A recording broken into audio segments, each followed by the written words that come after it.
let's start the section albedo strategy for a rapid global warming mitigation and control.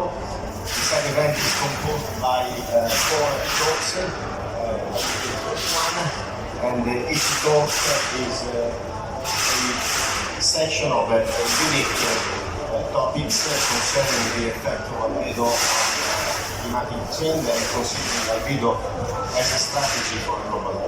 Let's say firstly what is albedo. Albedo is the property of the surface to reflect solar radiation. And so controlling albedo, as you will see later on, it will be possible to mitigate global warming and to compensate CO2 emission. I will be the first to talk about these topics, and my presentation is called CO2 compensation via the albedo solution. We have developed a method composed by satellite calibration, which will assess the quantity of CO2 which may be offset by an albedo change, or better, by a positive albedo change. As you can see from this graph, obviously everyone knows that greenhouse gases has increased by human activities in the last years. Everyone knows this graph probably, or knows the problems.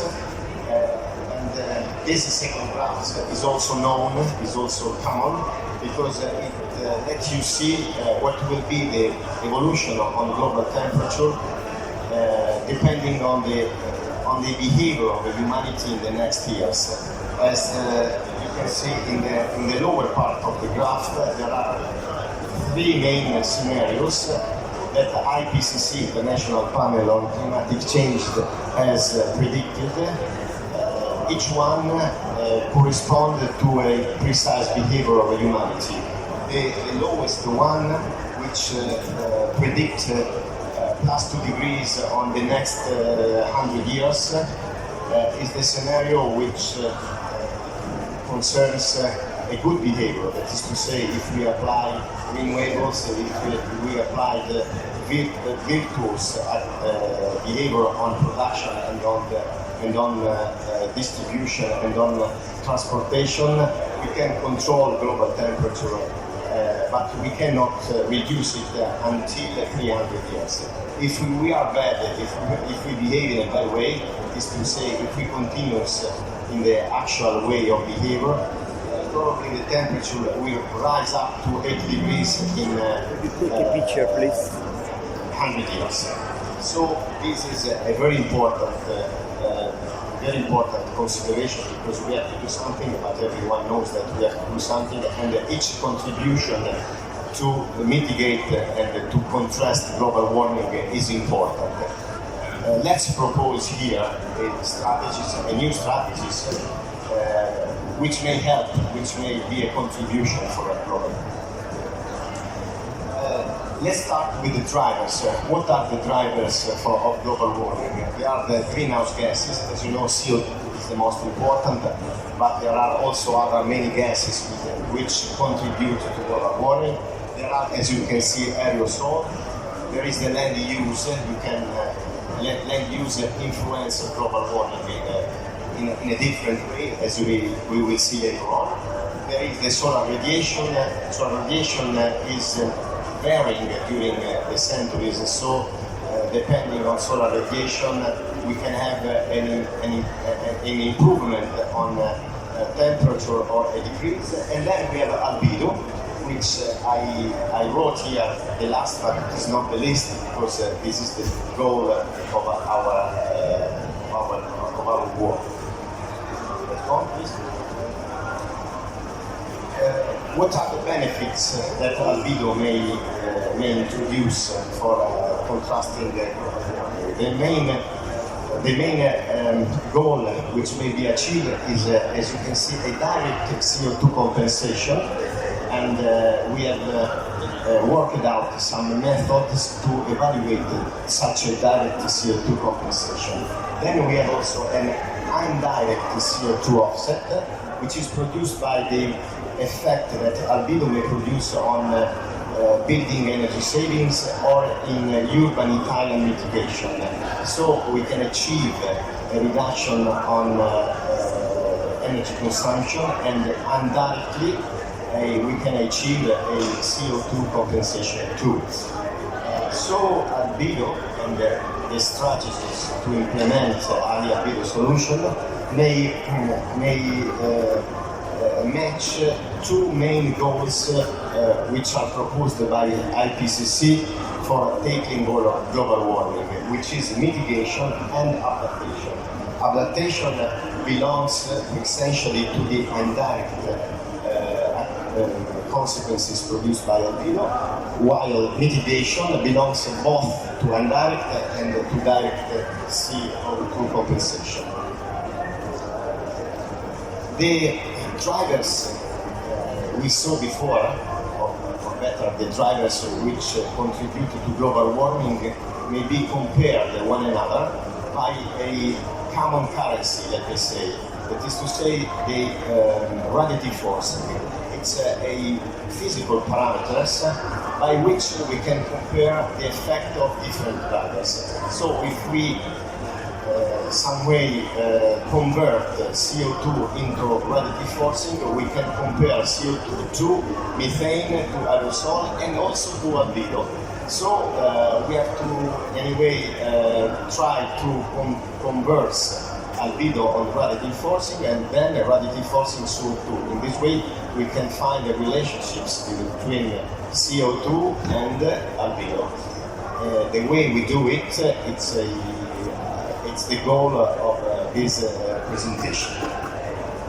As you can see in this graph, we have the contribution of several drivers on global warming in terms of the common currency, which I called radiative forcing. As you can see in this part of the graph, albedo may contribute in a negative way, that is to say, contrast global warming.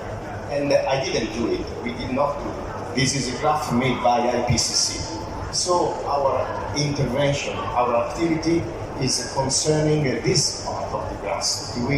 We have just to improve the land use in a sort way, the albedo, in order to reduce the global radiative force and to contrast global warming. So it is an approach which has been already approved and claimed by IPCC, International Panel on Climatic Change, and in particular this one comes from the last report. As you can see, move up and down. Let's get better. Back. Let's get better. Up and down. As you can see, by improving albedo, we can reduce global radiative force. This is the way in which we want to act as well. So, which is the etiology of our proposal? As you can see, albedo produces a positive change on albedo. Then my colleague will explain how to produce a positive change on albedo, which are the solutions. And albedo positive change reduces radiative force. And increment of CO2 corresponded to an improvement and an increase of radiative forcing. So albedo positive change may be related to a CO2 offset.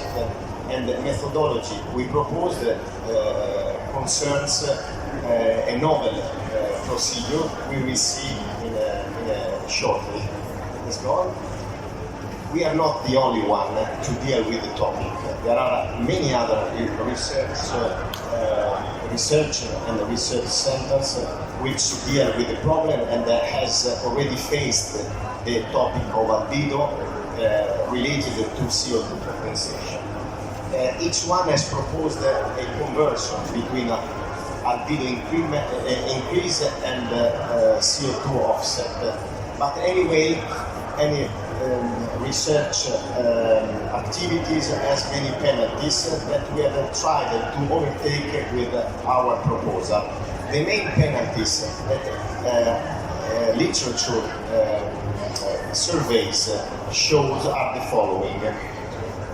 So, there's no localization of the albedo installation, of the albedo increment. So the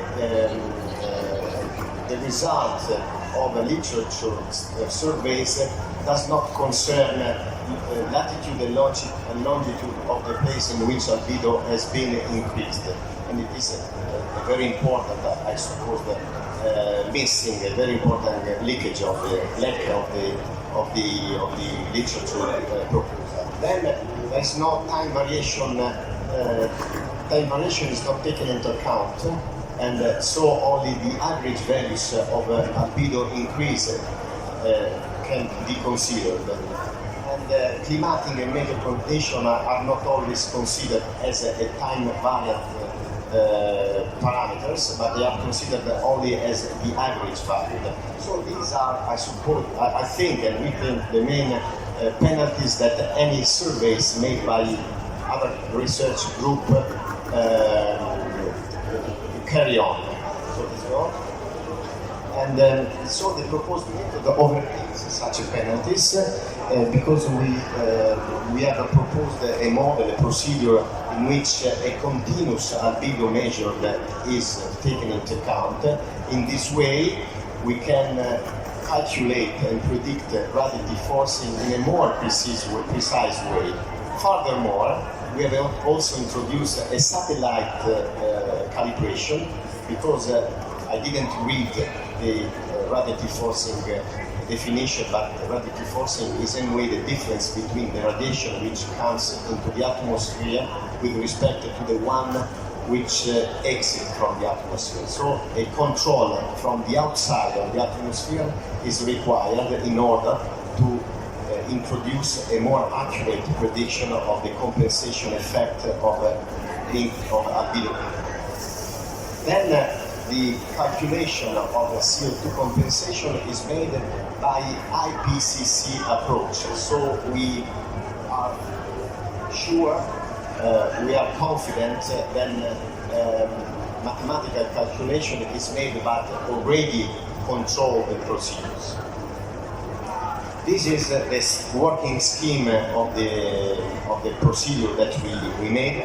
Let's see here the high albedo surface, in which we can make a ground measurement by a particular measurement instrument which is called the albedo meter.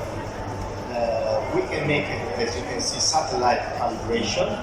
We make also some astronomical calculation equation in order to evaluate the quantity of energy which is coming from the sun at that time, at that moment, at that latitude and longitude.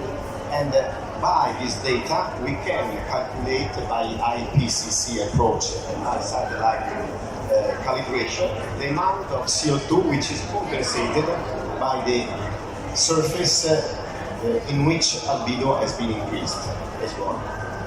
This is a scheme of what happens in our model. We, as I told you before, measure, or better, we calculate the amount of energy which is coming. We measure the quantity of energy which is coming into the surface with our albedo, and then we can calibrate it by satellite outside the atmosphere as radiative forcing definition requires. And so we have to choose a particular satellite in order to achieve such a kind of calibration. And we have chosen Sentinel-2 because we think it has valuable characteristics to do that. The special resolution of such a satellite is 10 square meters, which is enough for a high albedo solution. It has also a high revisit time, 2 or 3 days per any portion of the Earth. In this way, we can calibrate frequently the ground measurements. And also the spectral characteristic of the satellite is suitable for radiative force evaluation because the spectral characteristic matches the spectral characteristic required by a PCC for gravity forcing evaluated. Last but not least, it is also free access, so there's no need to pay anything for getting images from Sentinel-2 satellite. In Perugia University, we have, in particular in the CIRIAF department, we have made a test facility with some particular materials that Watergy International, the company by which Francesco will talk about. We made a 900 square meter of a high-albedo surface in which we are making experimental tests and the result of which will be presented by Professor Beatrice Castellani. And as you can see, it was the surface before the treatment. This is the after the treatment. And actually we are making local measurement by bitometer and satellite measurement by Sentinel-2. Actually we are calculating that we have already compensated 70 tons of CO2, of equivalent CO2. Professor Franco Cotana, who's going to speak later on, will talk about the consequences of such a compensation and will in a detailed way show how it will be introduced into eventually emission credit scheme. So let's go on to conclusion. A new reliable method for assessing CO2 has been introduced, which is characterized by high accuracy, by position element. So it is very important in order to check what is the contribution of myself and surface with respect to another one. It will take into account also meteo and climatic condition.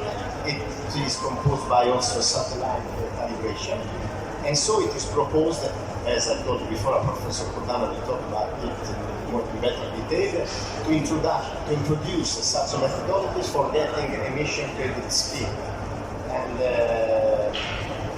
obviously the method that we have proposed takes into account equation and mathematics, it takes into account computer calculation, Beatrice Castellani will talk about, and what I told you is just a mainframe of what's going on for our method. And this is the main equation which rules the radiative forcing variation with respect to CO2 compensation. And as you can see, the number n is related to the calibration Federico, it's a little bit complicated. It's complicated, but anyway, but I did it just the last slide, just in order to make clear that we have mathematical equations some engineers are ruling our our math. scientific. It is just the last one. It was in the middle. It's just that. So, Beatrice, I give you the floor.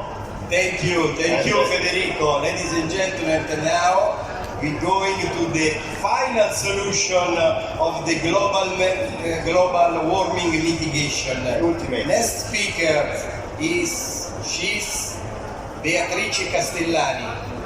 No? Okay. Today is the day of solution. Let's wait a minute. She's loading the... She's preparing this sheet, the presentation.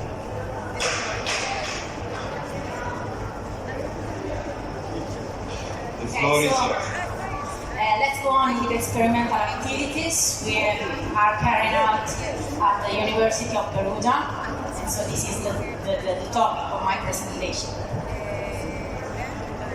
I'm starting the presentation taking again the flowchart of the method proposed by our research group and already presented by Federico, because I will move throughout my presentation showing the experimental implementation of each step of the flowchart.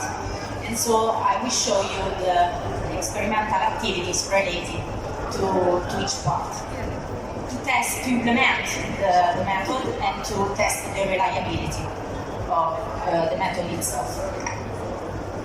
So the suit, the surface under test, was developed, as already said, on the roof of our department, of our research center. And here you can see the picture of the treatment operations carried out by water team. Cesco is here with us. And here you can see that the roof is divided into two parts, the treated part and the not treated part, because we need to monitor both to evaluate the albedo change, but not only, as we are going to see now. The surface under test is equipped with ground measurement sensors. The first one is the most important one, is the albedometer, which measures the incident radiation, the reflective radiation, and the albedo value. But it's also equipped with a weather station through which we monitor the climate, the global climate of the location, monitoring rainfall, humidity, air temperature, global radiation, and direct radiation. And then we installed also two pairs of thermocouples, one pair indoor and outdoor in the treated part of the roof, and one pair in the not treated part of the roof, outdoor and indoor. In this way, we can measure the changes in superficial temperature outdoor, but also changes indoor, so inside the building. How the treatment, the high-albedo treatment, changes the temperature also inside the building. And in this way, we can monitor also the energy consumption and the indoor comfort and so on. And so let's go on. Here are some preliminary results, because the monitor is going on and will last at least 1 year. So this is the result of the first months in this summer. And here you can see in blue the incident radiation during 1 day. So this is a daily profile. In orange, the reflective radiation, and in gray the albedo profile during August 23 of this year. And as you can see, albedo is a time-dependent parameter because it changes during the day. And literature survey does not concern albedo like the variable parameter. We consider it. Yes. And the albedo, as you can see, changes from 60% to 90% during the day with the treatment. So with an increment, with an increase of albedo with respect to the untreated part of the roof of 30% in terms of albedo.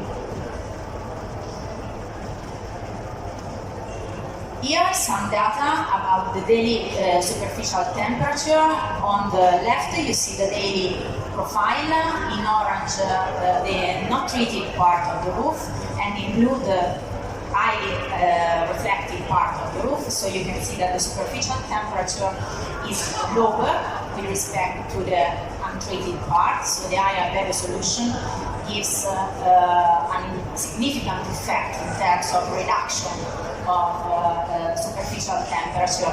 And on the right you see 10 days during August, so the variation, the daily variation on over 10 days. And on the right, the blue line shows the differences between the high albedo roof and the not treated roof. And you see that the difference in temperature can reach also 10 degrees in the central part of the day, so when the insolation is very high, when the radiation is very high. We move on. So the suit was installed, the ground measurements are done, and we need the satellite calibration. So we use Sentinel-2 from the Copernicus program from ESA. because the resolution is good. It's a 10 per 10 meter pixel, and here you can see the pixel images from the satellite. The red part is our roof, so you can see the difference in albedo with respect to the other part, around the building. And yes, this value of albedo are then compared to the ground measured albedo. So we have a step in which we compare satellite albedo values with in situ albedo values, and the graphs show that there is a slight difference between them. So we use in the model a calibration factor as a ratio between the albedo measured by the satellite and the albedo measured on ground. And on the profiles you see the effect of this calibration. In blue, here I move a little bit. In blue you see the albedo as measured by the albedometer on ground, and in orange you see the values after the calibration, so after the correction through the calculation of the calibration factor. So for each passage of the satellite, we calculate the calibration and we correct the albedo value measured on ground. And all these calculations are done in a calculus unit, in a program we develop and make for this purpose, and is formed by 4 sections: a data section in which the ground measurements are collected, a setting section for setting all the constants and fixed parameters of the model, then the satellite section in which we introduce the values, the discrete values of the satellite, and then a calculation section in which we develop the discretized equation for the calculation of the radiative forcing first, and then the CO2 compensation, which is the final results we want to obtain. So the correlation between the albedo change due to the high albedo treatment and its effect on the CO2 compensation. Here is a screenshot of the interface of this calculus unit, and here you can see one value we obtained in June, and we see that we compensate more or less 70 kilograms of CO2 per unit of soot.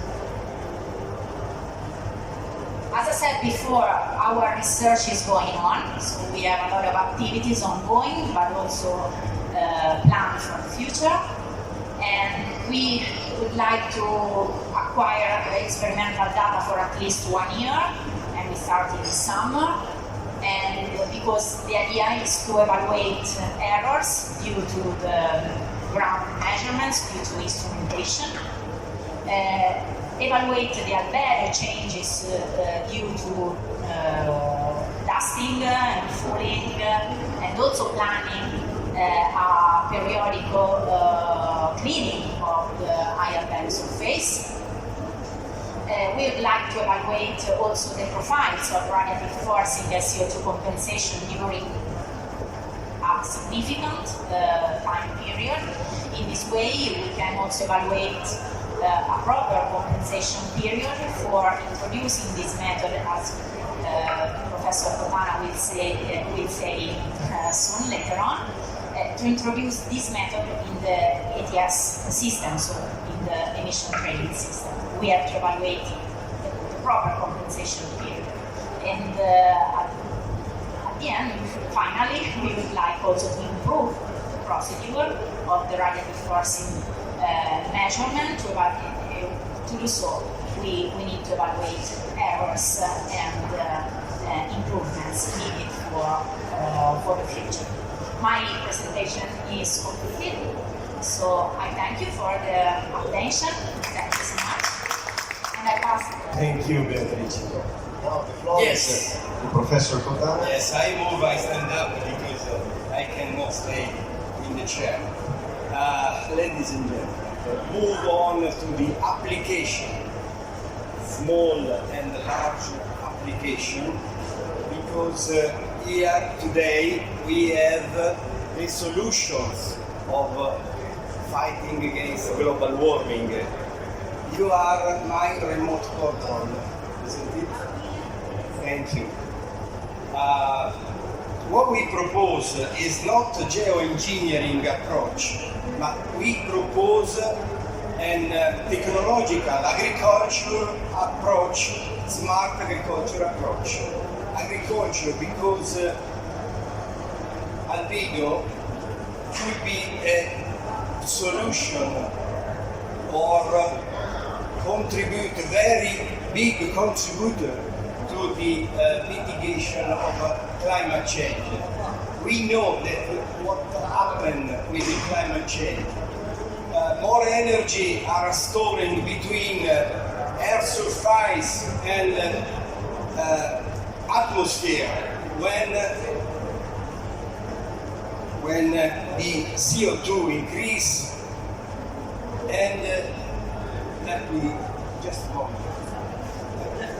I need this. Okay. Energy increase, extreme events appear, melting of perennial glacier, acidification, and so on.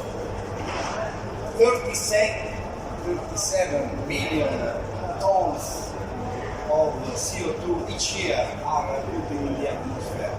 What's happened in the last 300,000 years? The temperature is changing, but never the concentration of CO2 is reached like at the moment.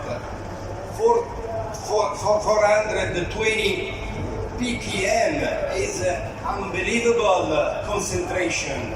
You know, what's happened now? We don't know. We have in the border of the disaster. Let's go ahead.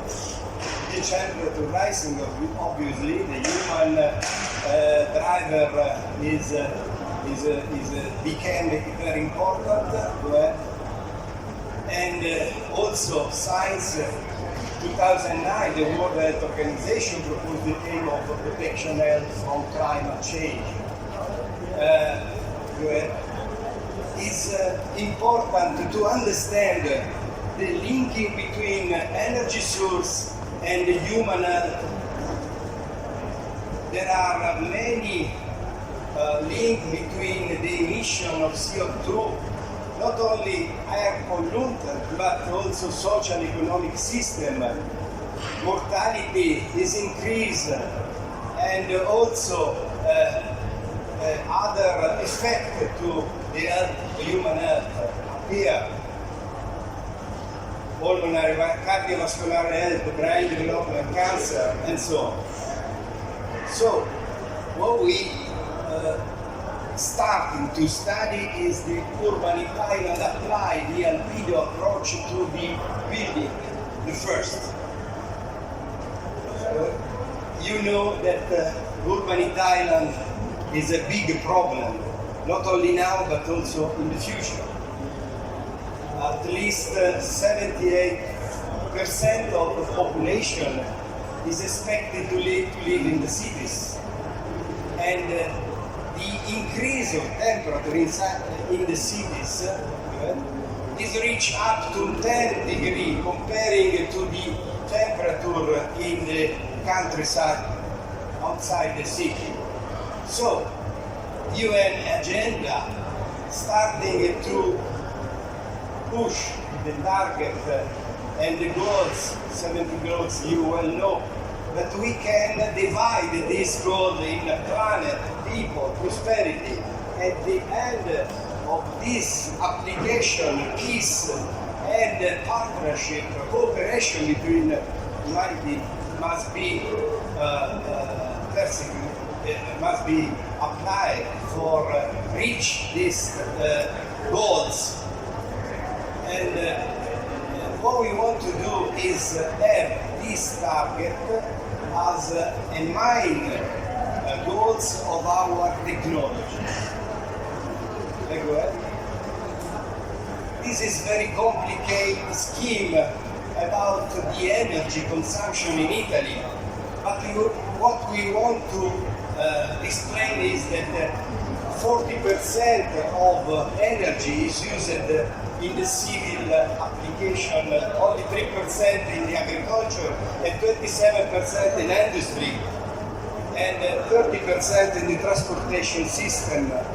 But look at the blue line. The blue line are electric power. Only 25 of electricity energy comparing to the other energy. When we speak about energy, what kind of energy we speak? Speak about electric energy, electricity, or fuel, or heating system, and so on. So we have, in the future, we believe that two targets for energy will be hydrogen, green hydrogen, and electricity. But to reach this target, we have a lot of road to again. Let's go. The last Repower EU to say goodbye to fossil fuel imported from Russia. In 5 years in Europe, 300 billion euro are pushing in the economy in order to phasing out of fossil fuel imported from Russia. But yes. Yeah, go on. But this is very important figure. Look, we are here, and you go down here in 2050, and the shape of this figure is goes down very quickly. Is realistic or not? Is realistic to reduce the emission of CO2 according to EU directive Fit for 55? That means reduction 55% in 2030 is a big target. Is difficult to reach. For Italy, we have a little discount, minus 51, not 55. Anyway, other planning of energy, Italian energy, set the target to minus 37, but last year the target is much more high, to 51. What we need to reach this target, we need to install at least 10 gigawatts year of renewable energy source. It's unbelievable. How much is it, this?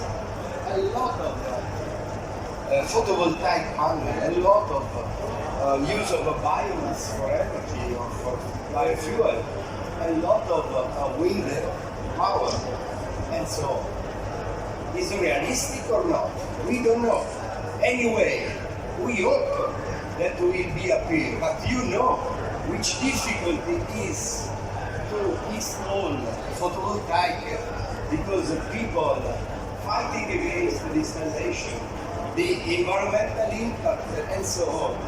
So what we propose to have by international group of research, not only the people we have here, but also Professor Akubari from Berkeley Lab in Concordia, Canada, also Professoressa Cabeza from the University of Yale, Professor Santamuris from the University of Athens, Cyprus, Singapore, and Sudan, collaboration all together to this theoretical approach of albedo approach, which will be a solution. Let's go ahead.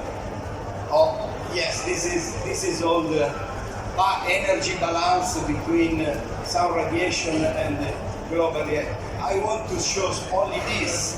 In this yellow, we have a short radiation wavelength, but in the red one, we have length, long length for starting from 4 to 25 micrometer of length. So it's infrared radiation. But we want to stress, to improve is the reflection of the land surface. Go ahead. Yes, this is the 10 years ago we started with building. Next one.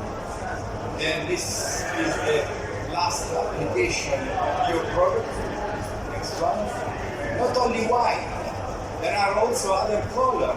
We contribute to reflecting back sun radiation, especially retroreflective material like this.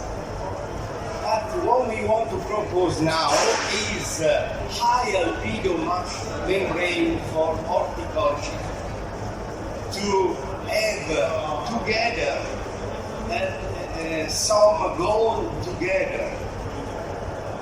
What we want to do is cultivate tomato and other vegetable with a very low consumption of water. You see the tube under the membrane, which are the system for sub-drip irrigation and microglass spherulate for retroreflecting surface. Okay.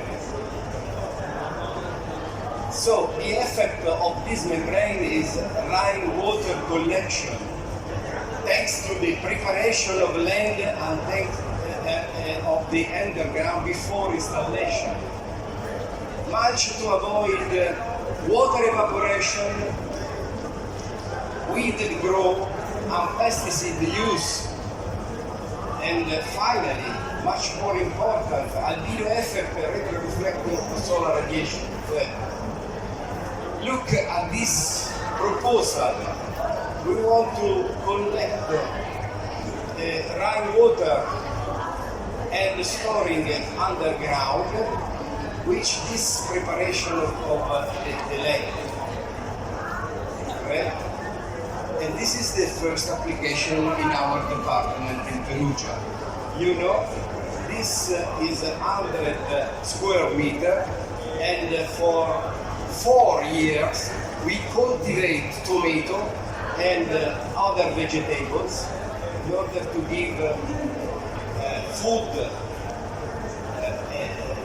with very low consumption of water, but compensate all the CO2 also together.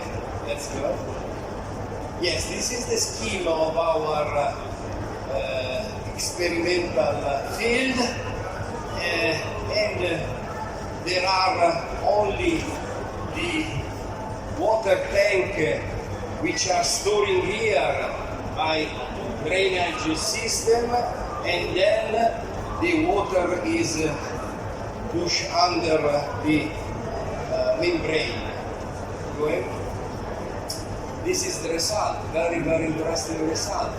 A lot of tomato and other vegetables are obtained after the first year, and also for 4 years we cultivate, we measure what's happened, and we observe also the improvement of vegetable production from this mulching membrane. Please come here. Horticulture experimental field. Let go. The results. This is the big results. This is very, very big results. This is albedo versus CO2, which could be a solution or the solution. What we mean with this equivalence? We want to emphasize the results. 15-20 square meter of high-albedo membrane could equivalent to 1 ton of CO2. Where? In Mediterranean area, in Italy, for instance, in France, or in Spain. But if we move in Africa, the effect is much more higher. Only 5-6 square meter could compensate 1 ton of CO2. It's an extraordinary effect. But in which way we can compensate? Look, step by step, this. This is all Europe emission, 3 billion tons a year of CO2. But for instance, let me show this application in Africa. If you want to compensate all Italian emission in the next 25 years, reach to 2050, the target year, starting from 2044. Just step by step. Next step, please. The first year, if you want to compensate 0.35 billion, which means 350 million of tons of CO2, which is the emission of Italy in this year, we have to realize a surface like this. Go ahead. The first year, 2,000 kilometers square of white margin surface. But we have to maintain this surface for starting from 2024 up to 2050 to compensate the next year or the year after this starting time. We have to install other surface. But remember the shape, the line goes down. So in 2030, only 1,000 kilometers square we have to realize for compensate the emission of Italy. Go ahead. In 2049, 0 kilometer square. What's happened in the total? In the total, we have 25,000 kilometers square.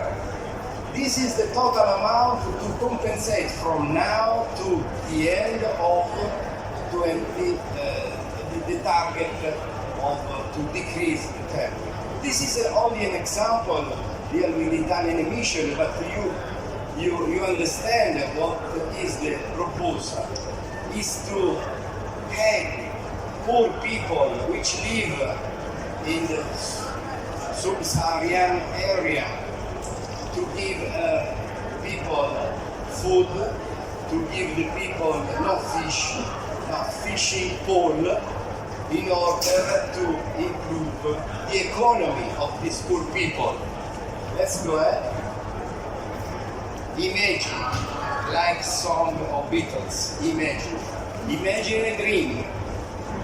In the next 25 years, if you want to compensate all EU CO2 emission, we need to realize a very huge horticulture in Africa with very low consumption of water.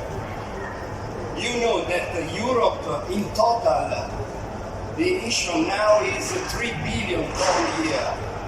But this 3 billion must be decreased up to 0 in 2050.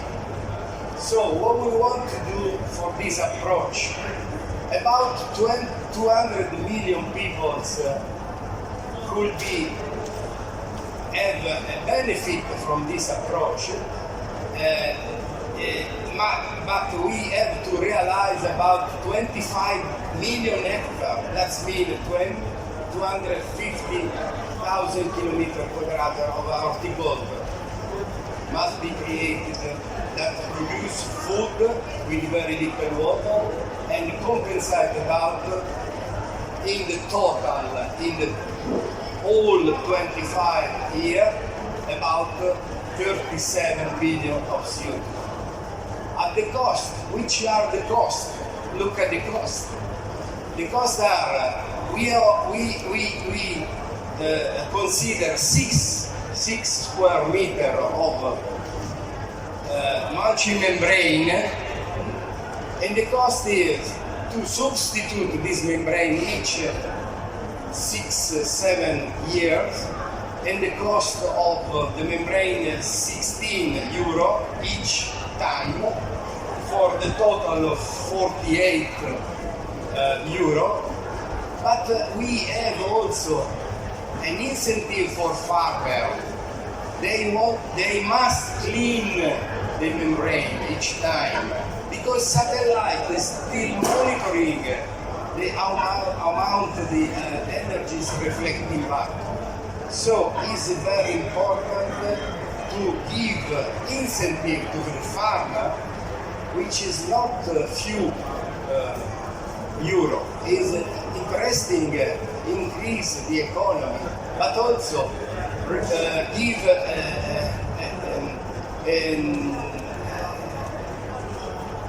horticulture produce food for 200 million people. Go ahead. So, what we need to do this? What we need?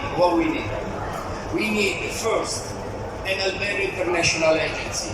I have a dream. This COP27 could be the opportunity to propose an international agency for high-albedo, for certification of CO2 offset by increased high-albedo area cultivated with high-albedo membrane for mulching. Second, financing to start this process. Where come from money for realize this field? Could be ATS, emission trading system, part of loss on emission budget as a result of the COP, and incentive to the farmer between 0.5 to 1 euro a year for each square meter. It depends from sanitary line measurement. If you clean the membrane, could be give the incentive to the farmer and have a big production of food. Thank you.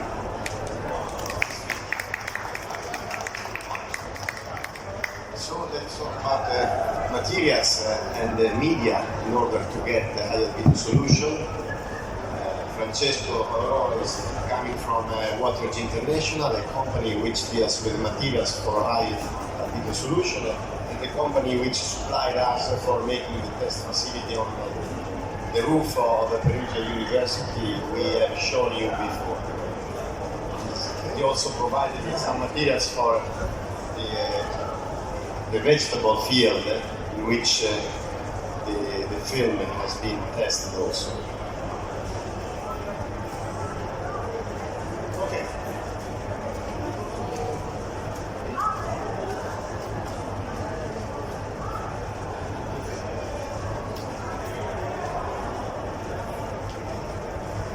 Okay.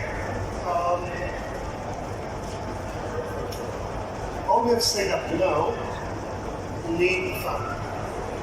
So from where we can take this fund? First of all, we need to understand that the technology of the albedo can be applied on almost any kind of surface construction.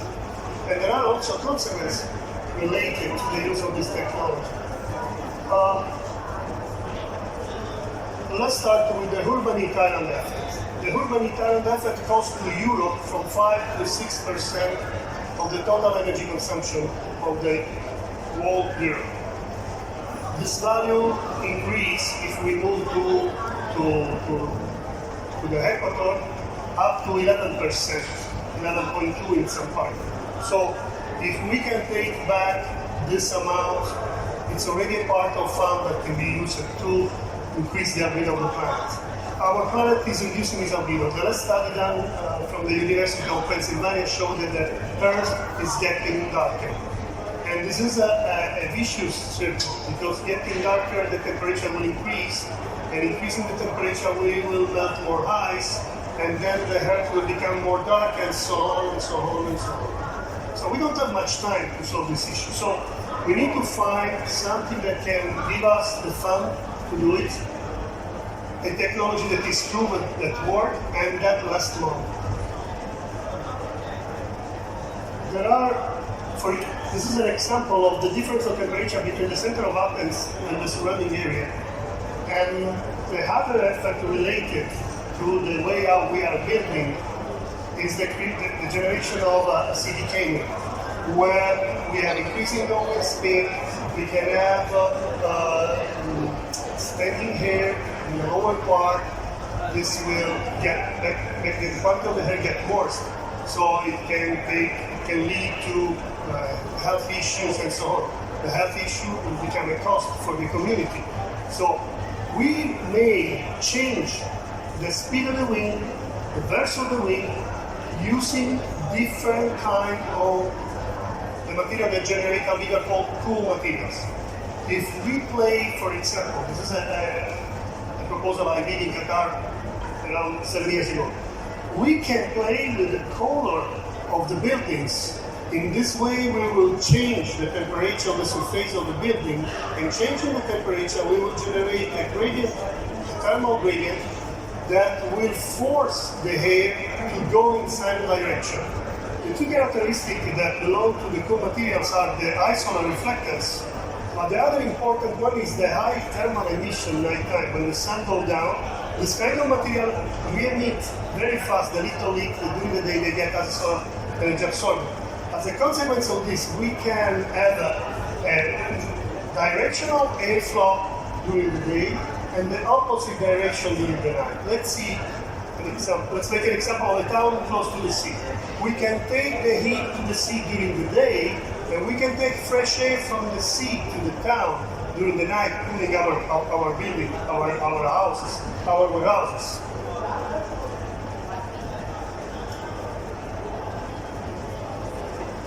So this is the way how a solar reflecting material works.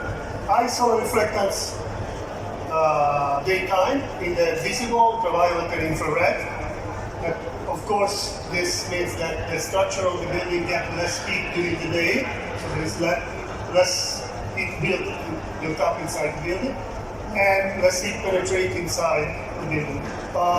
As Waters International Group, we work in several countries from Europe to Middle East. And all the data in 10 years of experience tell us we can reduce the energy consumption for cooling from 18 to 22%. There are other advantages related to this. For example, a reduction of the cost of maintenance. If there is less difference of temperature between day and night and between the seasons, the thermal stress for my building will be less.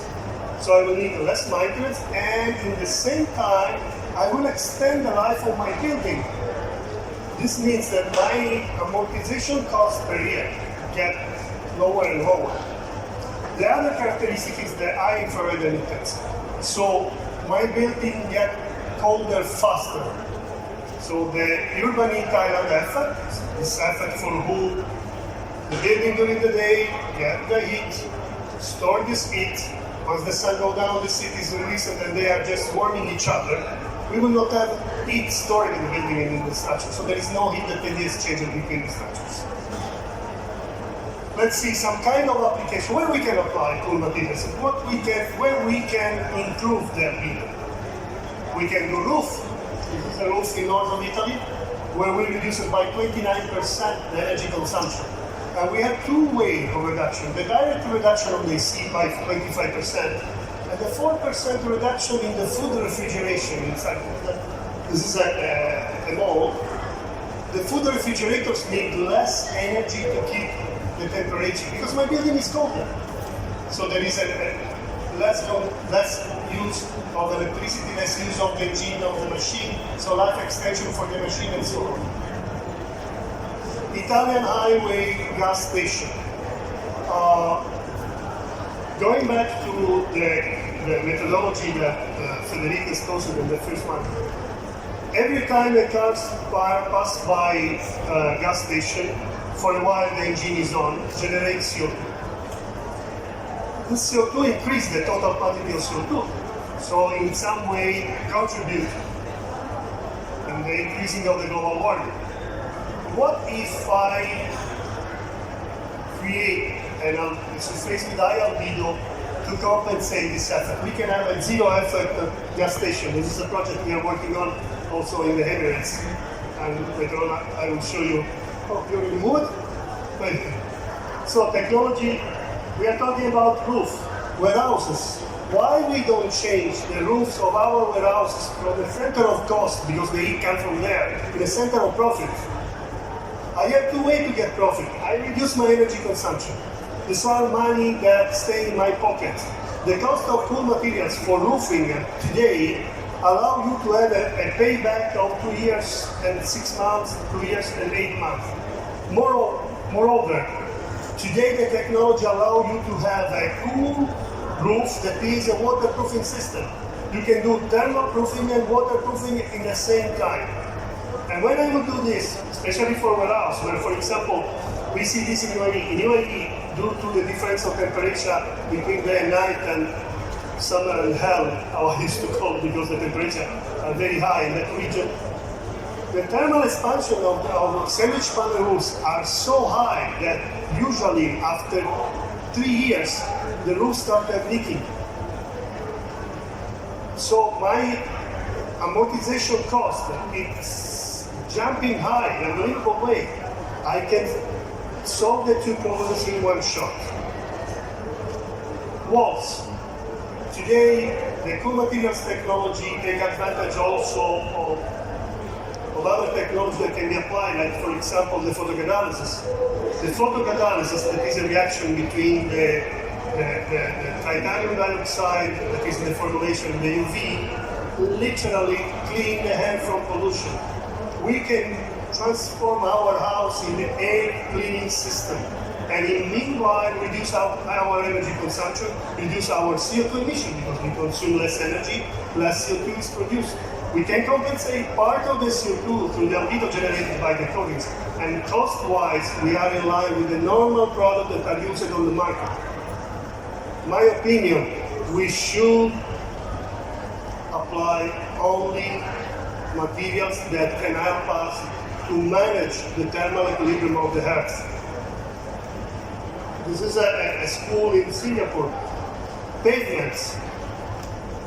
It's possible today to produce interlock, to produce asphalt, to produce tiles with high solar reflectance.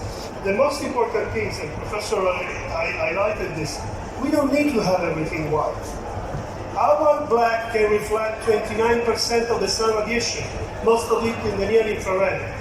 As humans, we don't see it. We need to use a thermal camera to see it. So we can make happy the architecture that usually are the ones that are not easy to make happy for the design, but in the meantime, from the engineering point of view, improve the quality of our structure and building.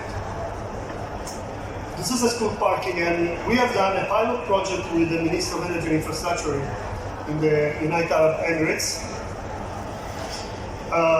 where we measured the performance of a cool coating applied on a parking area in a school. Move on, please.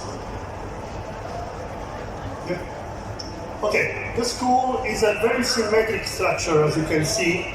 So we applied on half of the school, and for 2 years, the University of Sharjah, that is linked with the University of Perugia and with Vodafone through an MOU for research and for this, I support albedo, as I used to say, to support albedo as a technology to compensate the carbon footprint. We had the possibility to measure the difference of temperature of the surface of the two areas of the school and see which is the thermal impact as first. also on the walls of the school, because as a consequence of the fact that my pavement get less heat during the day, once the sun goes down, the quantity of heat that we emit, that usually warm the wall, is similar to the urban Italian method, is less. We measure it. These are, yes, okay. These are the results. We measured 5 degrees less on the surface in December. We measured 15 degrees less on the surface in December. Think about the road where you are stuck in the traffic and your AC is running. If the road is 15 degrees colder, your AC will need less energy to keep the temperature inside the car. And less energy means less consumption of fuel, less CO2 in the atmosphere. So albedo generates CO2 compensation, but generates CO2 reduction, effect reduction in many, many ways. Go forward. The other way, things that we did, we measured what was the direct impact in terms of albedo with the measurement that has been done by the University of Perugia. This 81,000 square meters of surface with an investment of 250,000 dirham, that means around 80,000 euro, more or less. With 80,000 euro, we may generate 2 million dirham, around 800,000 euro of carbon credits. So if you add this to the energy saving generated by the technology, because also in this case we had 1.5 degrees less on the external wall of the school, the energy saving generated plus the carbon credit that we may get from the EU ETS system, this material not just pay themselves, this material are going to give back money to the community. Money that can be reinvested in sustainable solutions. And another consequence of the albedo is the compatibility with several technologies. For example, with the photovoltaic technology. We have done many research projects, and many research projects are going on. We have published also with the University of Sharjah on Oxford Academic. We proved that a monofacial solar panel installed on an eye reflective coating increased the production up to 10%. So I will have a 30% reduction in energy consumption. This was in Italy, in Sardinia. They reduced the energy consumption for cooling in this furniture showroom by 30%. So I reduced by 30% my energy consumption. I increased by 10% my energy production. Plus, I can calculate the CO2 effect that I'm going to compensate. This is another application we are doing in Italy with telecom on the substation. But let's move to the parking. Often our parking area, first of all, as an infrastructure, parking area, side of the roads, side of the highway are just that cost. Cost that the community pay if they pay a toll, when you get into the highway, for example, or when you pay your parking. Or sometimes you don't pay directly, you pay through your tax. What if this became an asset for me? What if this produced money for me? Everywhere we are seeing these solar shelters used to shelter the car in the parking, right? So I pay the parking, I pay the increasing of energy consumption due to the Italian effect that my parking generates because it's dark. I pay the solar panel that are installed. The solar panel start to produce energy, okay, but when the energy produced by the solar panel will give me back my money that I pay through tax, that I pay through the parking toll that I pay. 20 years, 22 years. What if I use a bifacial system? You know that there are solar panels that can produce from both sides. From the top side exposed to the sun, and from the back side thanks to the reflectivity. If I install this shelter on this kind of parking, my solar panel will produce 60% more. My payback time is reduced by 70%. Plus, to this, Urbanitarian effect reduction, CO2 effect reduction, because the CO2 in the atmosphere has a cost. And a cost in terms of energy, and a cost in terms of health, so health cost. But not just this, infrastructure. This bridge is just a bridge. But try to get into the mind of an engineer. I have to project a bridge move. And people will drive over it.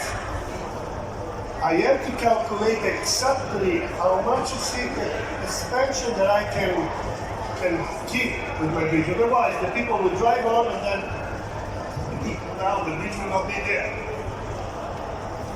But if I have something that helps me to reduce the way how the metal the full structure move, it would be more easy for me. I will need less material. The cost of the infrastructure will be lower. Just an example. If, I don't know if you know the Louvre in Abu Dhabi. The Louvre in Abu Dhabi is a fantastic museum with a huge dome, spectacular dome on it. This dome is metal, and this dome expands up to 1.5 meters during the year. What if I can reduce this to 50 centimeters?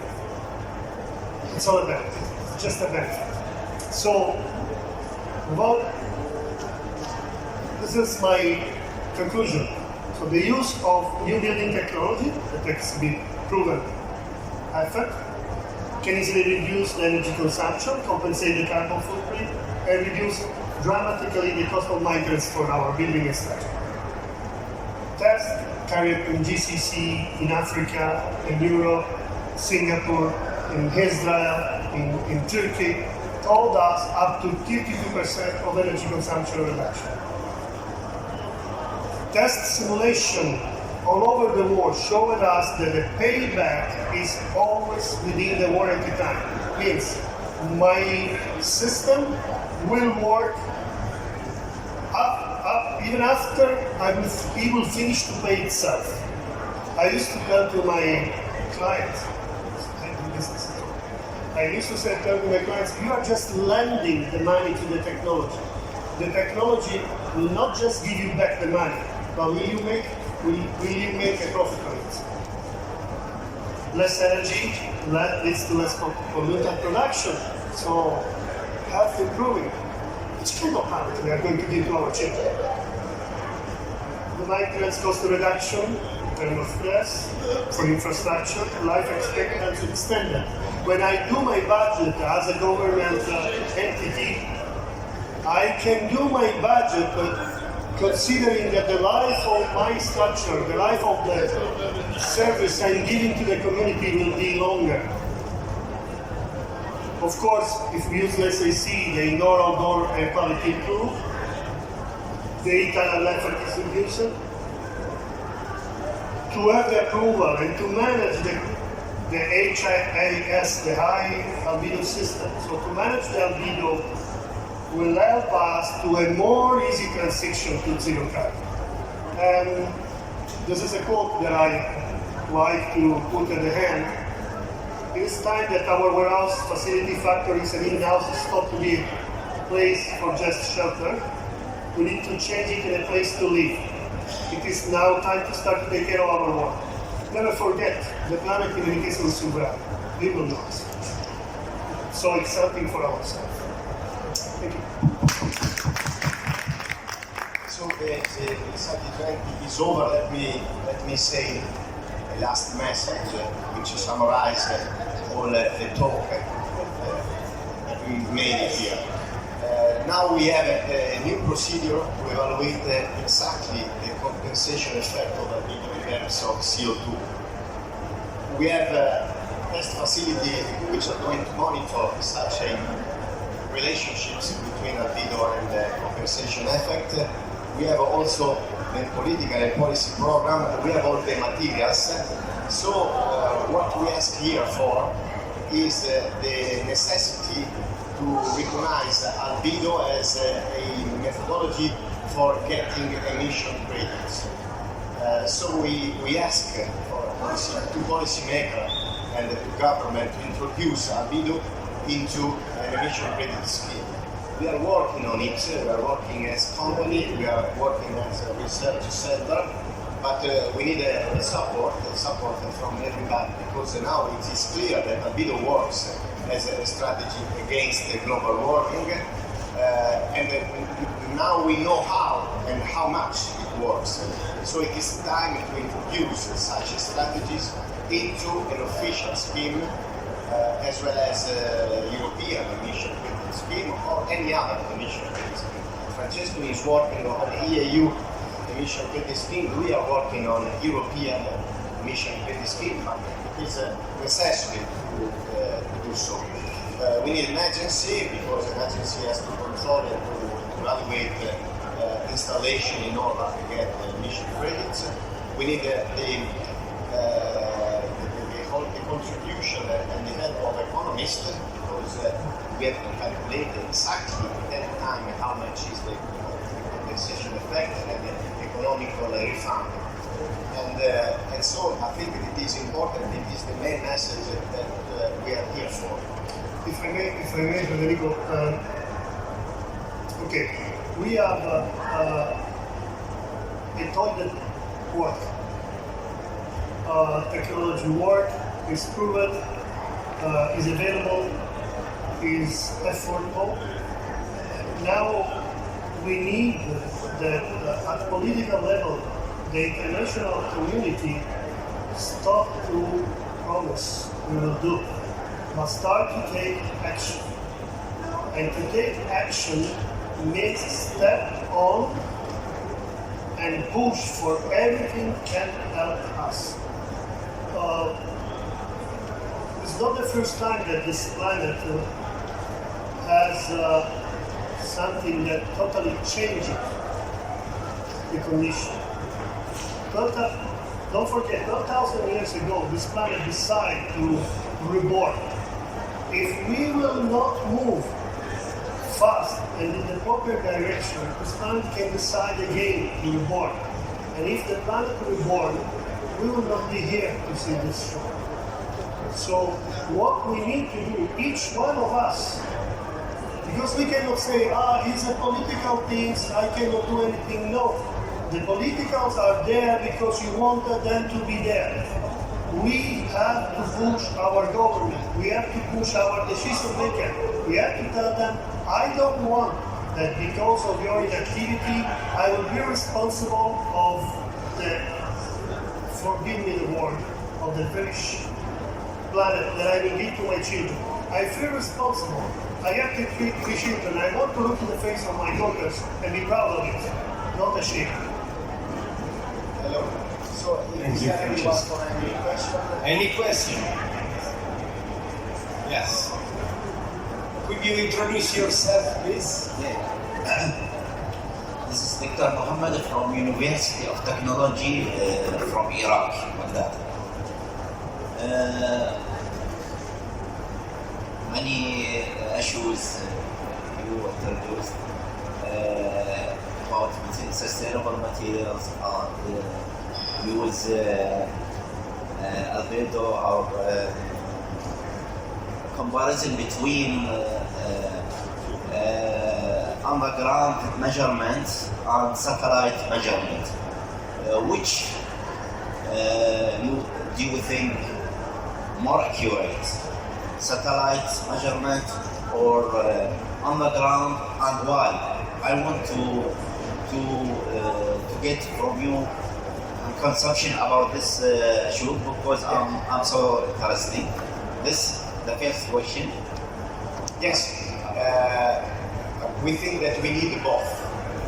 I mean that we made both ground measurement and satellite measurement, because only the comparison between the two give us the accuracy and the precise accuracy of the model. So we need both ground and satellite measurements. Okay. The second question related to a comparison. My question is related to the question CO2 compensation. the equation, the last equation. It's theoretical or empirical or semi-empirical. I just wanted to show you the equation, just because it derivates from an IPCC approach. IPCC, which is the International Panel on Climatic Change, has already proposed that kind of equation. We have just modified in order to introduce albedo as a strategy for getting CO2 offset. So the equation has not been invented by us, it is only a modification of the IPCC equation. And such an approach gives us the confidence to say that the approach is valid, because it has already been approved by IPCC procedure. So the equation that we have proposed is just as I said, a measurement equation. In that equation, I enter with measured data, some from satellite and any other from ground measurement, as I said you before. Thank you. I will ask you later about sustainable material because I'm working in materials engineering in University of Technology. Ask now or Later, maybe. Oh, please go ahead. Okay, thank you. You are talking about reflective materials. One of them is felt for pavement.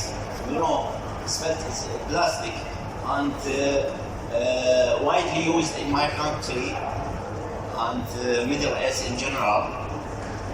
Is black. How to getting it white or? No. Of course, as I said, we need to make it also the architecture. I mean, of course, we cannot make all the road white, even because when you drive on the road, after a while, it will be black again. What is possible to do, because we have also to keep the safety condition of the road in terms of grip, in terms of water drainage during the rain. What is possible to do is to use light gray color, for example, or even sandy color, or even blue colors. We can move to lighter color, and to assure the durability, this can be done with a double layer asphalt. We can program a top layer remade every 5 years, for example, to keep the solar reflectance. Can be pervious. This will help also in terms of grip. The water will drain through and will go, so there is no risk of aquaplaning when you drive. We are experiencing in the Middle East, especially after the starting of the cloud seeding, very heavy rain for a short time. And to see 8 lines highway transformed in a river, or to drive from Dubai to Abu Dhabi in 8.5 hours instead one, it's hard. But the use of lighter colors will reduce the temperature of my road, so will stress less the structure in terms of infrastructure. With a double layer, the cost of remade it will be quite lower, because I'm not going to do 13 centimeters of asphalt, but I will do only the top layer that will be 1 centimeter, for example. And the fact that it can be applied in a pervious way will allow to drain more the water and even improve in terms of safety the road capacity. The other application that can be done in terms of road, why don't use the side road with the side road? You don't have many cars that drive there, or if they do, usually they get a fine from police, because you can use only when there is a need. This part may be used with a white high solar reflective coating and double phase solar panel, and my highway will produce energy for us. So it's question to put the object in the proper side, in the proper place, the proper shape. The technology can be shaped based on where I need to apply it. So I don't think that having light gray roads will change the life of the people. Maybe will make even the life easier. Because the heat, when it happens that you are on the highway in the Middle East, or that you come from the Middle East, when your car decides to stop and you are at 50 degrees in the middle of nothing, 55 in Baghdad and 58 in Basra. Exactly. If my road, instead to be at 110 degrees, it's at 60 degrees, maybe I can live enough that the emergency team will come to rescue me. I will live enough. So, about the road is not a big deal. About roofs and about walls, acrylic-based, polyurethane-based, use of ceramic microsphere, use of retroreflective material. All this, the question is that sounds strange, but in terms of durability, a cool material has a higher durability than a normal material, even if the cost is the same. So sometimes I really don't understand why go for a normal solution that I know that have this life span, while I can have a solution that gave me a lot of advantage, cost the same, and the durability is more. Francesco, any of us has cited. Could you pass the microphone behind you? Okay. Thank you. My name is Kathleen Draper. I'm here on behalf of the International Biochar Initiative. Very interesting conversation. I wish I'd been here throughout, so apologies if this question was covered. But I'm interested in if you're going beyond reflectivity in your materials to actually harvesting some of that heat or cooling. Because I'm talking to a lot of businesses that are trying to reduce Scope 1 emissions, which is all about thermal energy. So it would seem if we could harvest that, it would be a great way to do that.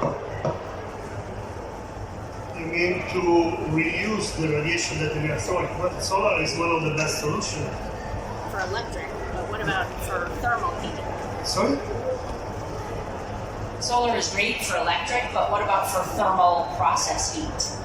Well, Or I refrigeration. can read this. We know that the solar heaters work with the radiation, and if I limit radiation, I will increase the part of radiation that will be there around. There is another important thing. For example, this is something that we have seen with many malls.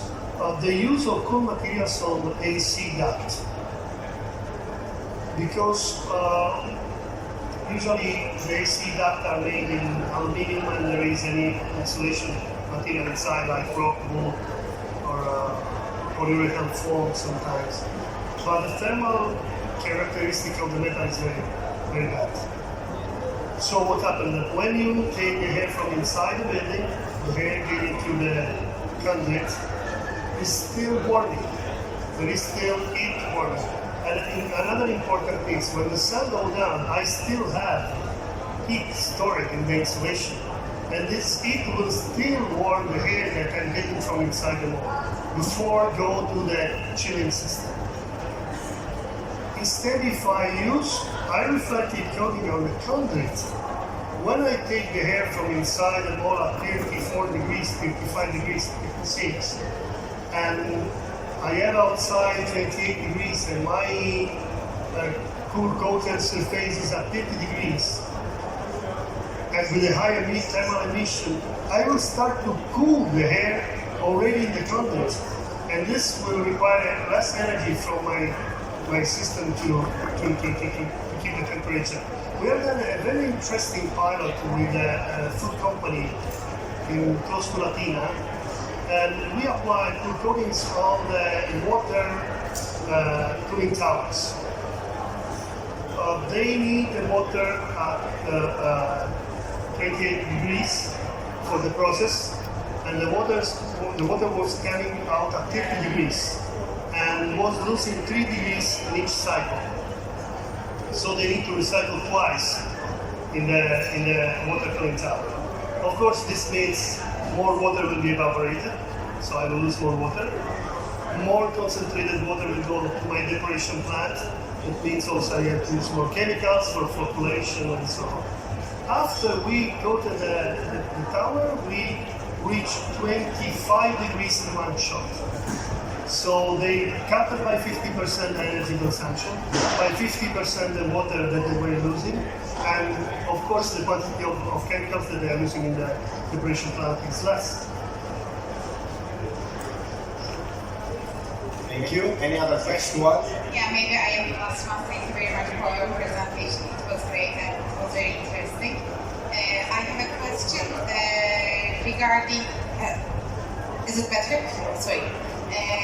Maybe I couldn't catch what you said. I'm sorry for this, but I understand that this high-albedo solutions is good for the removal for the CO2, but also energy efficiency itself as well. After I listened to the presentation of the Francesco, my question is here maybe to Beatrice to ask about ETS because you want to put this as an offset mechanism into ETS, but for the industries, for example, if they use this type of material on the roof or the side, they still have their own CO2 emissions, but the one that this albedo observes is the atmospheric CO2, am I right? Or the CO2 from the stack? As I told in my presentation and on their presentation, we have always spoken about compensation, not absorption or sequestration, because we do something on the thermal balance of the Earth. With albedo, we reduce. Let me say it is not very accurate talk what I'm going to do now, just right now, but I think that it makes you understand what's going on. High-albedo solution reduces somehow the temperature, and the quantity of temperature which is reduced is the same as the quantity of CO2 increases. So the amount of temperature reduced by albedo solution is the same of the ones which has been increased by CO2. So we can make relationships between CO2 and albedo.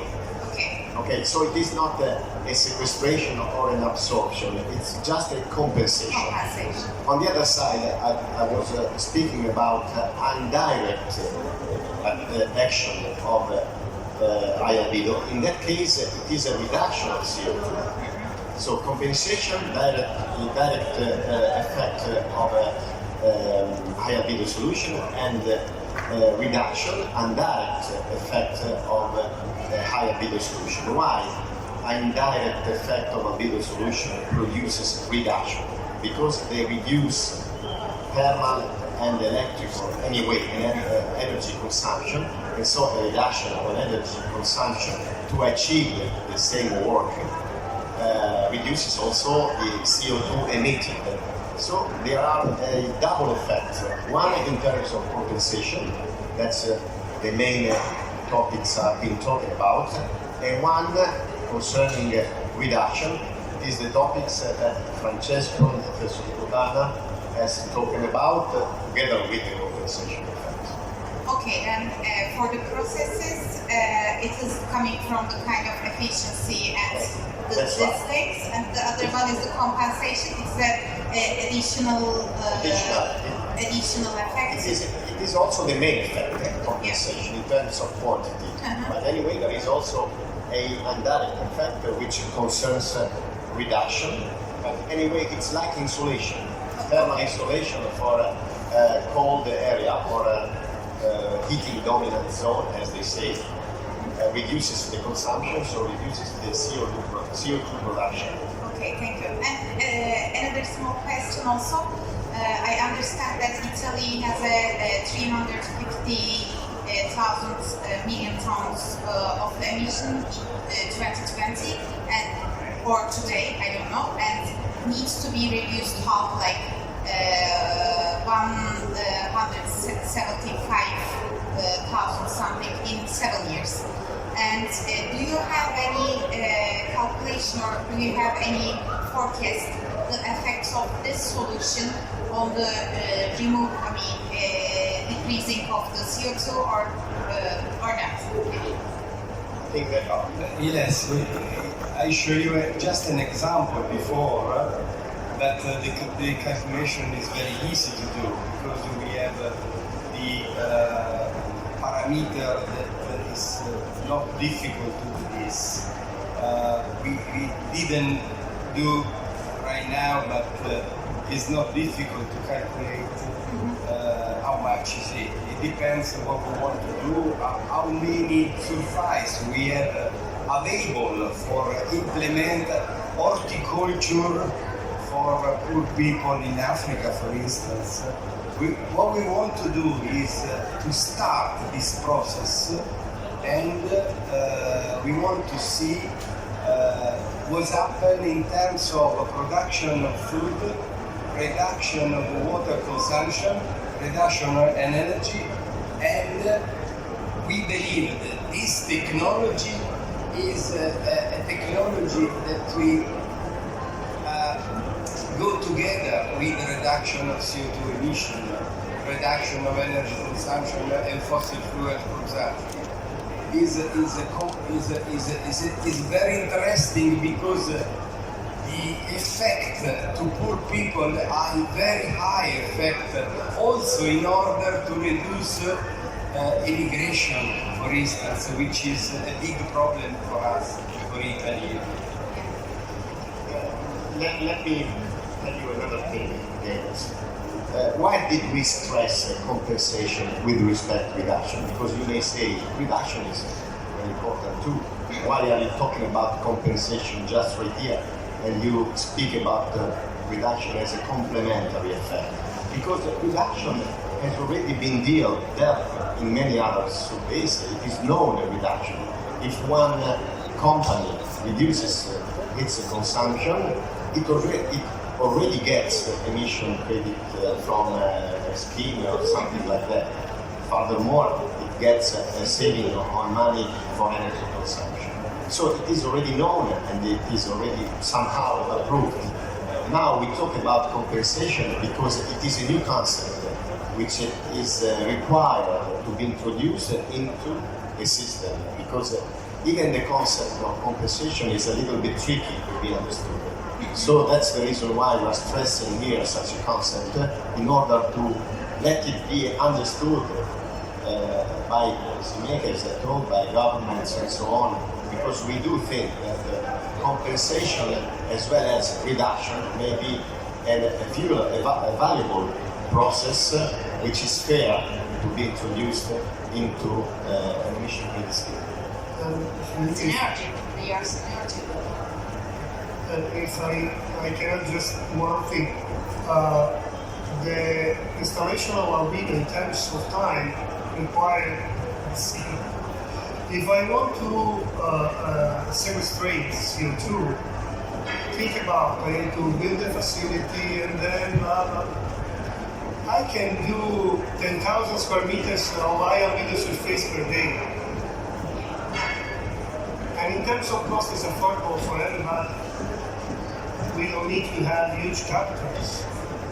It can be generated also through crowdfunding, funded by the saving achieved by the energy saving generated by the high-albedo surface itself. And it needs Like ESCO system.